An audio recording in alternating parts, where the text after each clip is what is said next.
Цагаагийн хэлбэгдэрч гэдэг хүний одоо байгуулсан тэр алтан уяг даргын хүндэд байдаг шудраг усын хонгил гэдэг бол үнэ. Тэр манан гэдэг тэр бүлгэл бол үнэ. Би өөрийн биеэр энэ хонгил дотор явж байна. Тэр шудраг усын хонгил гэдэг нь яригдаад дэмжигдээд яваад байгаа юм аа. Шудраг усын хонгил бий болсон. Шудраг усын хонгил гэдэг үнэ юм байна. Шудраг усын хонгил гэдэг юм чинь авилттай тэмцэх газар прокурор шүүх. Өнөөдөр хууль хяналтын байгууллагуудыг улс төрийн ашиг сонирхлоор ашигладаг үнэн. Үн хаялцуулах журмаар шүүхийн шийдвэрийг гаргадаг. Өнгөрсөн парламентын үйл засгийн газрын тэргүүн хийжсэн алтан уяг шудраг усын хонгил гэдэг нэг зүйл ярьж явах хэлсэн. Улс төрийн зорилгоор хэн нэг номнох, хүчгүүдүүлэх, үнгүүдүүлэх ийм зүйл байхгүй нь энэ улс төрөөс хараат тус ажиллах ёстой.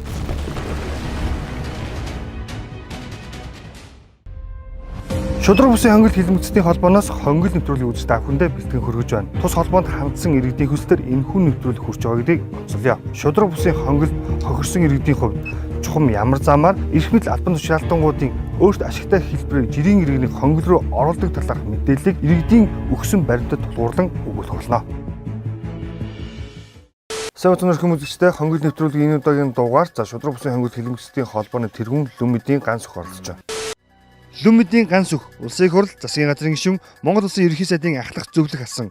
Иргэдэд шигшиж шуудалсан нүрсийг 1 тонныг нь Улаанбаатар хотын 163 цэгт 80 мянган төгрөгөөр борлуулах засгийн газрын мөрийн хөтөлбөр тусгагдсан ажлыг удирдан зохион байгуулсан хэрэгт буруутгагдан 2015 онд 3.6 жилийн 20 хялаар шийтгэгдсэн.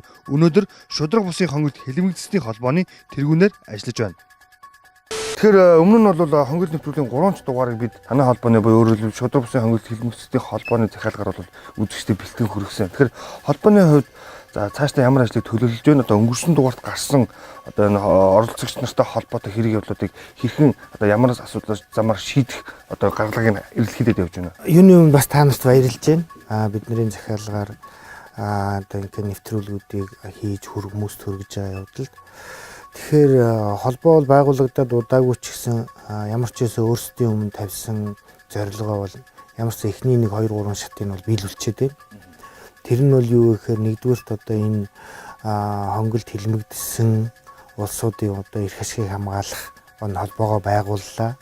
Тэгээ эндээ бол одоо хүмүүсийн тодорхой хүсэлтүүдийг хүлээж аваад эхнээс нь шийдэх талаар нь ажиллаа явж байна. Тэгээд энэ одоо хүмүүсийн хүсэлтээс гадна энэ охирсон одоо асуудлуудын тэр хууль хяналтын байгууллагуудын одоо ажилтнуудын буруутай үйл ажиллагаанаас зохион байгуулалттай үйл ажиллагаанаас болоод охирсон үйл ажиллагаануудын хууль зүйн сайд, ерөнхий прокурор, тусгай одоо субъектийн хариуцсан цагдаагийн хэлтэс тентэр өгөөд явж байна. За нэг өшөө бас юу гэхээр улсын их хурлын даргын захирамжаар байгуулагдсан хууль хяналтын байгууллагын ажилтнууд хүний эрхийг зөрчих энэтэй холбоотой одоо үйлдэлүүдэд хариуцлага тооцох ийм байгууллагыг байгуулах үгүй юу гэдгийг судлах ажлын хэсгийн ахлагч улсын их хурлын гишүүн Нямбатартай хамтраад одоо энэ чиглэлээр бас уулзалт хийсэн. Тэгээд их хурл дээр бас энэ ажлын хэсэгтэй хамтраад нээлттэй сонсгол хийгээд явж байна. Мөн одоо зарим хүмүүсийн одоо ингээ нууц гэдэг ингээд тэмдэг дарчаад тэг ингээ хэргийг нь нууц биш юмыг одоо нууц гэдэг байдалд оруулсан зарим хэрэгүүдийг бол одоо засгийн газрын хэрэглэх газрын дарга оюун эрдэнэд хандаад одоо бичгээ явуулаад энийг нууцаас гаргаач гэдэг хүсэлтэд явуулчаад байна. Ер нь бол одоо энэ хуулиар бол их хурл засгийн газар бол одоо энэ нууцаас гарах эрхийг эдэлдэг. Тийм учраас бол бид нар тийм хүсэлтийг гаргачаа явж байгаа. Мөн одоо манай хуульчид бол олон хүмүүсийн одоо материалууд дээр судалгаа хийж байна. Яагаад тэгэхээр бид нар бас одоо хандсан хүн болгоны имийг одоо судлахгүйгээр бас нийгэмд хүргэж болохгүй. Тийм учраас бол ихэвчлэн одоо ингээд 3 шатны шүүхээр шийдэгдсэн үйл ажиллагаанууд дээр нь одоо үнэхээр энэ ноцтой зөрчлүүд гарцсан байна гэдгийг бол одоо манай хуульчид баримт нотлогоотой бүх юм үзээд энэ бол үнэхээр зайлшгүй болжээ гэж байгаа юмыг бол бид нар нийгэмд хүргэж байгаа. Танад хандсан хүмүүсийн тоог ингээд харж байхад ерөөдөө за хүмүүсийг ямар зорилгоор одоо юм хонглыг хохирогч болгоод байна гэдэг зүйлийг та илүү тодорхой болгож өгч. За ер нь бол ингээд энэ хүмүүсийн ирсэн материалтай танилцж байхад тэгээд энэ үйл явдлуудыг харж байхад бол нэг 4 янзын одоо шалтгаар энэ хонглынхаа ажил тийм байна. За нэгдүгüүрт нь юу вэ гэхээр дээрээс өгсөн команд. Одоо улс төрийн зорилготой. Одоо өөрөөр хэлбэл улс төрчид тэгээ яг энэ хонглын удирдагчид одоо хонглын удирдагчд бол би хэлээд байгаа шүү дээ элбэгд орж за одоо мегомын холд энэ бол улс төр талаасаа. Хууль ёсныхээ байгууллагыг энд хариуцж байгаа юм бол хурц шүү дээ. Гэт тийм ээ. За ингээд доошоогоо ингээд бүгдийг барьцсан. Тэгээ одоо хурц чинь бол одоо ерөнхий прокурор дорлогж байгаа хүртэл чагнаж исэн хүн шүү дээ. Би бол энийг хэлж ирсэн тийм ээ. Энэ хүнд бол ерөөсөө хууль ёсны бүх байгууллага бүхэлдэж үүдэг ийм системд орцсон. Тэгэхээр энэ дээрээс өгч байгаа нэг хэсэг нэгдүгээр. Хоёрдугаарт юу вэ гэхээр энэ нь бол тэгтээ улс төрийн зорилгоор. За одоо тэрний жишээлбэл одоо энэ зоригийн хэрэг. Энх хоёрын хэрэг. Одоо энэ алтан уяыг унгаахын тулд одоо над дээр зохиосон нүүрсний хэрэг ч гэдэг юм уу. За энэ бол том улс төрийн. За хоёрт нь бол хувийн өс хонзон бизнесийн дээрэмж сэдэлтэй энэ одоо үйл ажиллагаа нь бол одоо бас энэ томчууд нь одоо нөгөө элбэгд орж ин хурцсан орсон энэ хэрэгүүд байхгүй юу. За энэ хэсэг хоёр дахь хэсэг. За гурав дахь нь бол юу вэ гэхээр энэ эдэн томчуудынхаа энийг хийж байгаа одоо хонглын гар хөл болсон одоо нөгөө нэг шүүгч ерөнхий шүүгчийн дунд чадныг одоо өөрөөр хэлбэл дээд шүүгч гэдэг юм уу прокурорууд одоо дээд дунд чадны прокурор гэдэг юм прокурорын газрын дарга шүүхийн одоо дарга нар ч гэдэг юм уу тэгээ ингээд доошоогоо энэ шүүгч нарыг олцлоод прокурорд олцлоод авчдаг юм. Тэгм учраас тэд нар ч одоо үг дуугуул юмыг хийхгүй бол ажилгүй болно. Тийм учраас олзлогдсон. Тэдэртээ дурггүй гэхдээ хийхээс өөр аргагүй ингээ явж идэг. За тэгэхээр дунд чатны энэ улсуудын одоо хийж байгаа улс нь юу вэ гэхээр бас хоёр янзын дээр юм байт юм. Хууль зөрчил. Нэг нь юу вэ гэхээр бас дахиад нөгөө хүмүүсийн бизнесийг юм уу одоо нөгөө лиценз юмын одоо байшин барилгын юмын одоо дээрэмдэх тийм ээ. За өшөө нэг юм нь юу вэ гэхээр энэ хэрэгтэй одоо эрүүгийн гэмт хэрэг юм уу одоо эдийн засгийн гэмт хэрэг янз бүрийн хэрэгтэй байгаа хийцэн улсууд дээр наймаалцдаг. Одоо жишээлбэл хэн мөнгөтэй талд нь үйлчлээд нөгөө талын одоо буруутан болгодог. Эсвэл одоо ингээ бизнесээ маргалж байгаа улсуудын хэн мөнгөтэй талд нь үйлчлээд нөгөө талд нь буруутан болгодог. За энэ жишээ нь бол одоо хамгийн сүүлийн нэвтрүүл байгаа тэр нөгөө нэг 140 га газрын тийм ээ одоо богд асар компани тэр чи одоо ингээ анхны хорон орны хуваарлтын талбайгаас нь том газрыг тэр лицензээр өгсөн байгаа байхгүй юу. Тэгэнгүүтээ дараа нь тэр 140-ийн өхийн тулд тэр хорон орны нутаг дэвсгэрийн нөгөө хорон орны нутаг дэвсгэрээс аваад томруулаа хийчихэж байгаа байхгүй юу. Тэгэнгүүт өөр 10 дугаар орны нутаг дээр байгаа хүний лицензийг оруулангууд тэр 140 га-гийнх нь болохоор 1 м квадрат нь 28 төгрөг. Нөгөө анхны авсан газар 1 м квадрат нь 132 төгрөгөөр үнэлээд тэгээд одоо яг л адилхан байгаа шүү дээ. Нэг газар тэгсэн хэрнээ нөгөөх 132-оор нь үнэлсэн 3 тэрбум төгрөг өчөөд байхад нөгөөх нь 28-аар үнэлэхэд 20 хэдэн 18 орчим тэрбум төгрөг байгаа шүү. 132-оор үнэлвэл 50 хэдэн тэрбум байхгүй. Тэгэхээр 18 тэрбумаас ч өгөөгүй 1 тэрбумаа дөнгөж өгсөн л ийм л байгаа. Ингэчл ийм том мап ажиллаж байгаа байхгүй энэ манай бүлэглэгч. Тэгэл тэр хэрвээ ингээд одоо өөрсдийн эрх ашигын төлөө бол хороо орны нутаг дэвсгэр солигч инүүхэн юм байна. Одоо нөгөө дүнжин гарав хороол гээд хороол байгуулна гэдэг байгаа шүү дээ. Тэр чинь одоо бас л иймэрхүү юм харагдаад байгаа байхгүй. Нэг нөхөр одоо манай их хурлын гишүүн нэг нөхөр тэр одоо том газрыг одоо тэрэн дээр нь хороон юм байгуулахын тулд ийм хийлээ л гэж яриад байгаа шүү дээ. Би бол тэрийг бол бараг л тэгж яах гэж хардж байгаа. Надад хардах их нь байгаа юм чи. Бидний шийдэл нь бол ойлгомжтой одоо зоригийн хэрэг, энх хоёрын хэрэг, ганц хэрэг бол ойлгомжтой бүх хүн ерөнхийдөө бол ойлгоцсон шүү дээ. Яаж хийдэг вэ гэхээр л ерөөсөө л команд өгөөл тэгэл үг дуугуул тэрийг заавал хэрэгтэн болох хэвээр заавал одоо илрүүлсэн болох хэвээр гэл тэгэл шатараал. За хоёр дахь тэр ус онцгийн сэтэл нь бол одоо бид тэр энх хотын та нарын хийсэн нэвтрүүлэг байгаа шүү дээ. Хөөрхий тэр энх хотыг татварын газрын дарга тэр одоо хурцын компаниг татварын энх хот өөрөө тэр татврын оноогүй байгаа шүү дээ. Өөр одоо шалгалтаар тогтоот. Өөрөө нөгөө нэг баахан хөрөнгөө нууцсан байжгаад одоо нөгөө балархахгүй хүмүүс өөрөө ил болгоод гараад баахан татвар төлөх ёстой байсныг тэгээ одоо нөгөө албан ёсоор тэр татврын байцаагч нь хурааж авсны төлөө тэр нөхрийг 300 хэд хоног тийм ээ зүгээр мөрдөн одоо юу гэж хорчиж байгаа шүү дээ одоо. Хурц барьчиад байна. Явуулахгүй байна. Тэгээ энэ 50 сая 41 мянган төгрөг дээр надад 7.6 жил ялгаж байгаа. Үнэхээр энэ шудраг бус хуулийн хонгол гэдэг юм маань одоо бодитоор байж байгааг нь одоо илэрлэн бий гэж хэлсэн тийм ээ. Энд бол одоо хямгаач одоо ямар ч ажил хийж явж байгаа өнөөдөр зөвхөн төрийн ажил биш. Хувийн одоо бизнес эрхэлж байгаа аж ахуйн нэгжийн захирал өнөөдөр иргэн таа мөн татвар төлөгчтэй ямар ч хүнийг өнөөдөр зохиомол хэрэгээр буруутгаад тэгээд тэнд ял өгүүлээд тэгээд үнэхээр тэр хүнийг өнөөдөр нийгэмд эзлэх ямар нэг байр суурьгүй. Одоо өнөөдөр би ихэд бол ажилгүй. За би яг биеэрээ одоо Мөрдөнгийн хүүтэн хаан болон одоо Шоронгийн хашаан дотор би яг 3 жил болсон. Нэг хүний ирээдүйн үндсэнд нь балруулах ажлыг Ерөөсөө л тийм болгоод хайж байгаа. Хүний хувь заяаг үндсэндээ өөрчилж шít. Гэтэл өнөөдөр чинь бид нэр өөрийнхөө хувь заяаг авч явах хүн өөрийнхөө төргөрч явж болохгүй ийм хэцүү байдлыг үүсгэж шít. Тэгэхэд чи өнөөдөр хурц яаж байна? 15 хоног байгаад бүр бөө юм болж байгаа. Дахин 15 хоног болоогүй ингээ 30 хоног болоогүй гараад ирчих. Тэгэнх чинь одоо урцын тухай хийсэн ажлыг бол түмэн ламттай хэлж шүү дээ. Одоо инх батаас ахуулаад түмэн юм л хэлж шүү дээ хүмүүс ямар буруутны. Тэр зоригийн эргийн юмгээд бүгд ил болцсон. Өчнөө янз бүрийн юмыг нь бүгд л ярьж байгаа. Жишээл намайг бол одоо зүгээр авчил 5 том зүйлэн зоогоол 2 сар орчдөг шүү дээ. Тэгээд дараа нь байхгүй нэг 2 сар бүх юм нотлогдоод байх чинь л дахиад 1 сар хороод чуулган болгож байгаа. Дахиад 20 гэхэд би өлсгөлэн зарлж ижил гарч ирсэн шүү дээ. Тэгээ Жинг Батын чинь юу вэ? 3 сар тэр нөгөө байгууллагын тэр татварын албаны 4 тултастай навчил 3 сар ихтертэй уулзахгүй л хорч чадчихлээсэн байхгүй. Тэгэл аваачаал 20 дамжуулж хориод. Тэгээ нөгөө нэг аудитын дүгнэлтийг нь 17 сая хөргсөнгүүгээ зөвхөн шийдвэрийн хүрээлэнгийн хилцээний дарах хүүхнийг аваачаал 3 сар аваачаал хорч чадчихлээсэн улсууд шүү.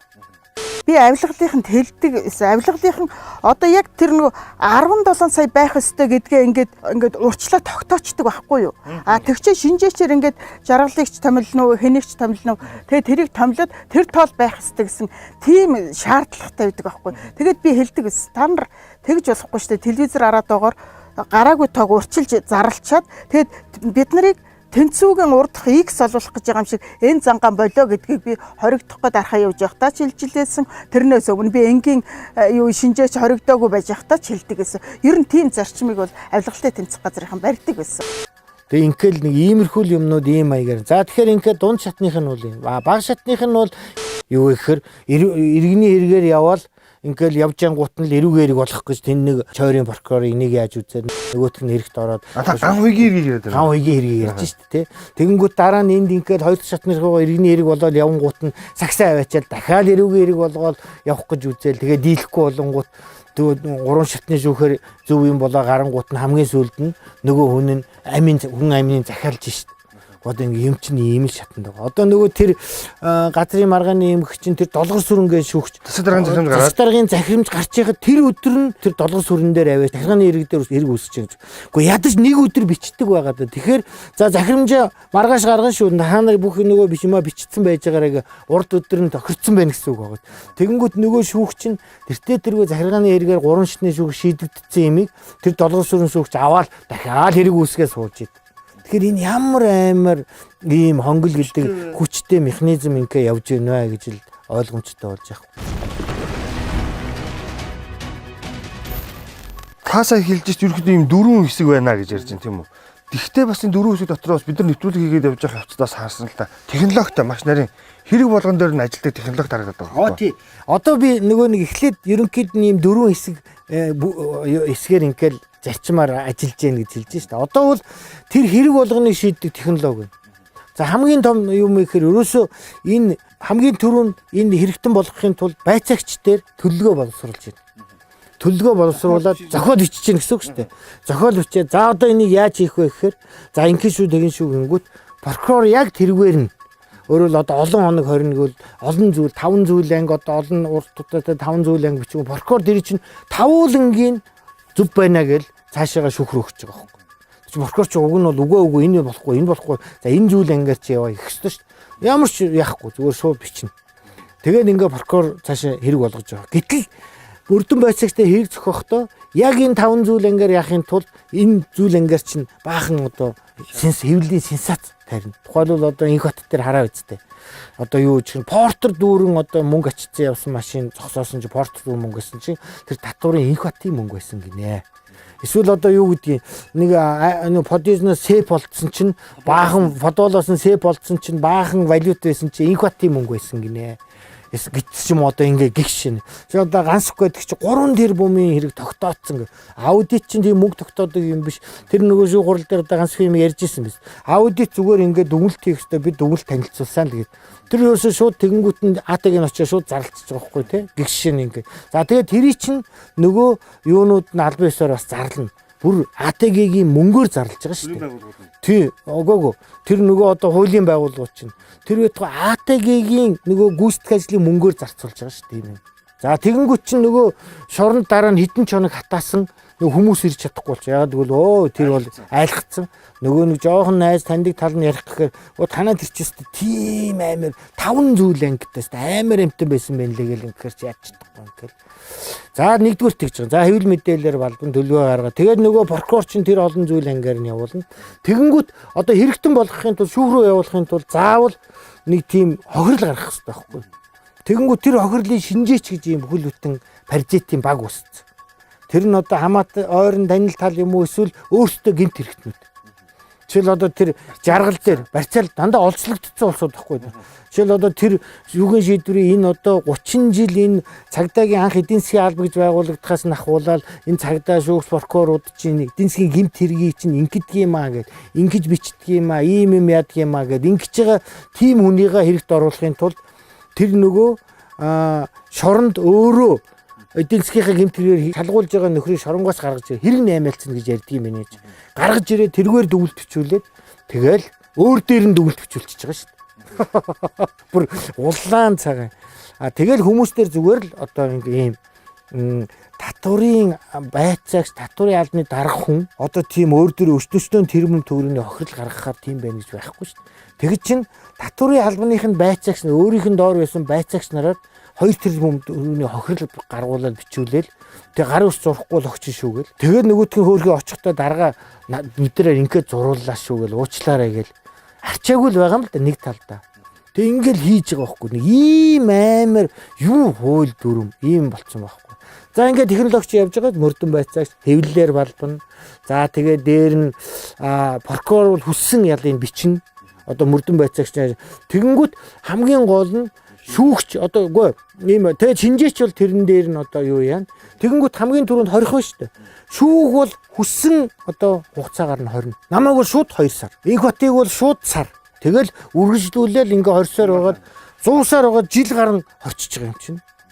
Тэгээ тэр байтугай ингээд шууд одоо чи бол цаашаа шууд хоригдно гэдэг нөгөө байцаагч нь яваад чи эртхэн шорондоо дас одоо яриа нөгөө шорондоо дас. Тэгээд хамгийн гол нь тэр мөрдөн байцаагч бүр тийм одоо даалгаварсан хүний эрүүдэн шүлтийг хийж байгаа ш. Чамайг шорон дасаахын тулд 24 цаг шийлэхгүй авч явна гэд шийлэхгүй аваачиж байгаа ш. Инх хотын ирэг дээр одоо инх хот ярьж байгаа. Тэр битгий хэл зорж жаргалын хэлсэн үг гэдэг. Тэр чинь мөрдөн байцаалтын шат буюу намайг цагдаа хорсноос хойш нэг 6 сарын дараа шүү дээ. Тэгэхэд явж байхдаа надад хэлж байгаа. Чи одооноос намайг бүтэн өдрийн турш бийц суулаагүй л гавлаад аваад явжсэн. Би бас ирэх хүн байна юм байна. Чи биний бийц сатахыг гэсэн үгүй. Чи одооноос өнөөдрөөс эхлээд чи шоронгийн амьдрал дас. Чи ял авах чинь тодорхой.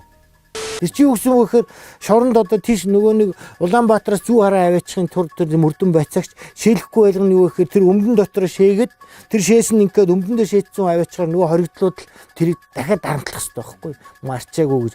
Инкэж нөгөө нэг ийм одоо эрүүдэн шүүхийн юмыг бүр нарийн юмыг өөртөө бодож хийж штэ тэр хүмүүс. Тэр чинь гэмт хэрэгтэн биш. Сэжигтэн хүн шүү дээ. Улаанбаатараас аваачиж зүү хараад аваач өшөө тамлах гэж байгаа хэрнээ дунд нь дахиад тэр өмдөнд нь заавал шээлгэж авчирчих гэж тэгж тамлаж байгаа байхгүй.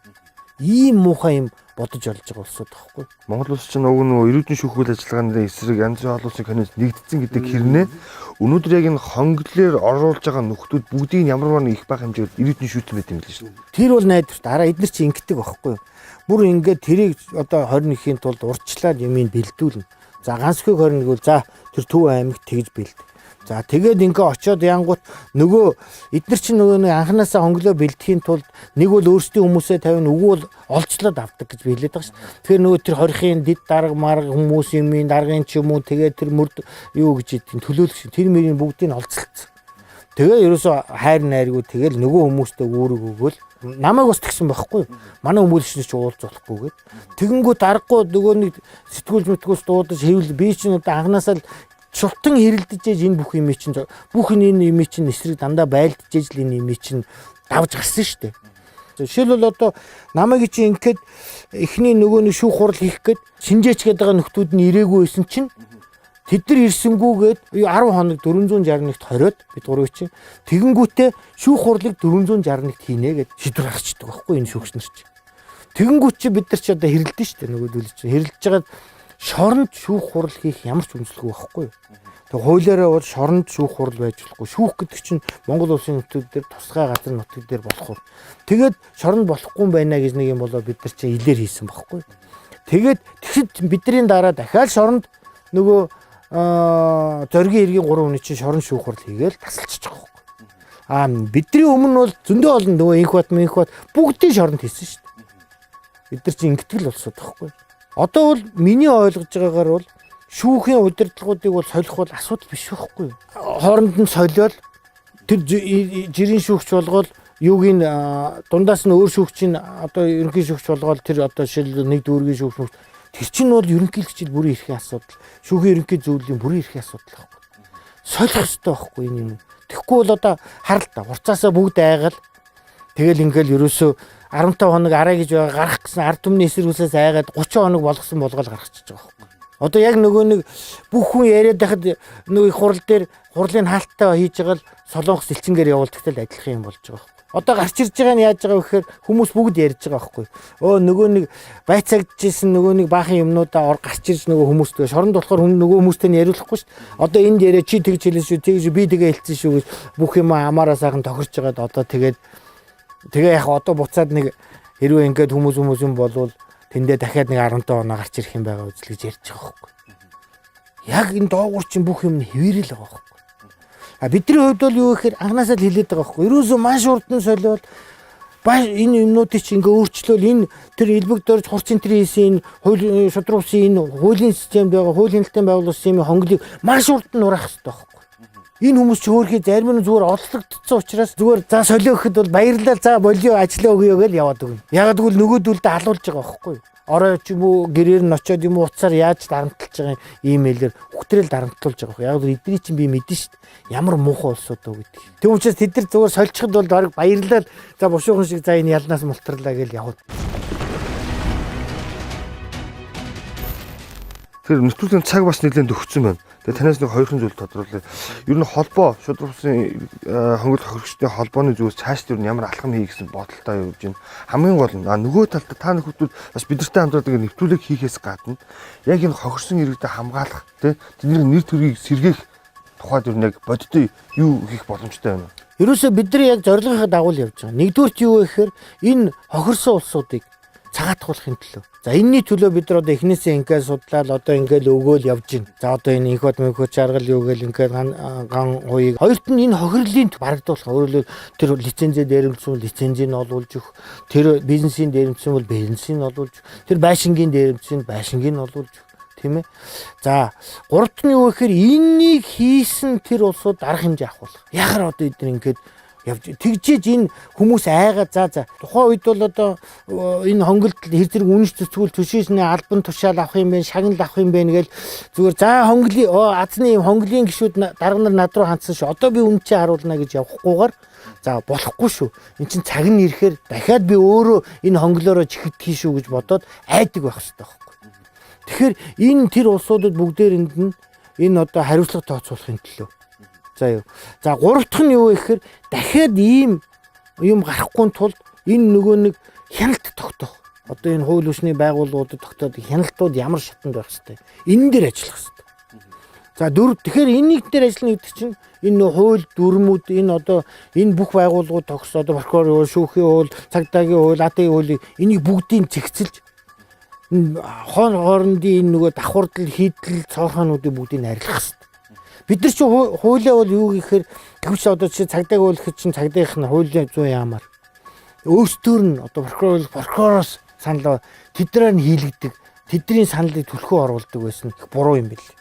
Тэгэхээр өөрөөр хэлбэл харин энэ нөгөө энд хяналт тавих энэ иргэдийн эрх энд хяналт тавьдаг тэр хуульчдын холбоо нь байдаг юм уу эдний эрх одоо саналаар голдуу хийгээд энэ нөгөө нэг хяналтууд цоорхонуудыг алах хэрэгтэй байхгүй. Тэгэхгүй бол эдгээр чи өөрсдөө прокурорууд хийдэг учраас нөгөө нэг яаж одоо биедээ амар байх вэ? Яаж хариуцлагаас бултах вэ? Яаж одоо ингэ цоорхонууд гаргаад энэгээр өөрсдөө хүчтэй байлгах вэ? Ийм л юм боддог болсууд юм бэл. Тэгэхээр ийм юмнуудыг л цогцоор нь за тэгээд мэдээж энэ нийгэмд энэ соён гэгэрүүлэх. За одоо энэ мөрдөн байцааг шиг чи ингээд хүний ингээд дарамтлалт юм байна. Ингэдэг юм байна. За ийм буруу юм хийдэг юм байна. Прокурор их ч одоо жишээл одоо ингээд шүүгчээс татгалцахад тэр үед чинь бид нар бол 1000 татгалзаад нэмэр байхгүй шүү дээ. 1000 хүсэлт гаргаад за одоо энэ шинжээч нар чинь ийм байна. Бид нарт огт үзүүлээгүй ийм худал юм хийчихээ. Татварын ерөнхий газрын шалгалт оруулаач, шүүгийн шинжилгээний шалгалт оруулах байхгүй. Одоо бид нар азуулж бидний өмгөөлөгч нар бол мундаг сайн өмгөөлөгч нар байсан. Гэтэл нөгөө өмгөөлөгч нар өмгөөлүүлэгчдийнхаа эрх ашиг хохроогоо нөгөө талтайгаа хувилдаад дээрэм хийдэг юм өмгөөлөгч нар бас их байдаг юм байна. Тэрийг ч гаргаж тавих хэрэгтэй. Тим өмгөөлөгчийг нийгэм байлгаж болохгүй байхгүй. Гэвчлэн ийм л ажлуудыг хийндэ. Тэгээ гол нь одоо бидний энэ хамтран хийж байгаа нэвтрүүлэг маань юу гэхээр энийг л хүмүүст ойлгуулад маш олон төрлөөр нь. Тийм учраас одоо ингээл эхний 3 нэвтрүүлэг нь 3 өөр төрлийн юм орж ирлээ шүү дээ. Одоо тэгээ дараагийнх нь дахиад өөр төрлийн юм орж ирнэ. Тэгээд дараагийнх нь улам өшөөд авах цаад яагаад ингэ явна л гэсэн үг. За баярлалаа. Та бүхний ажил амжилт хүсье. За баярлалаа. За.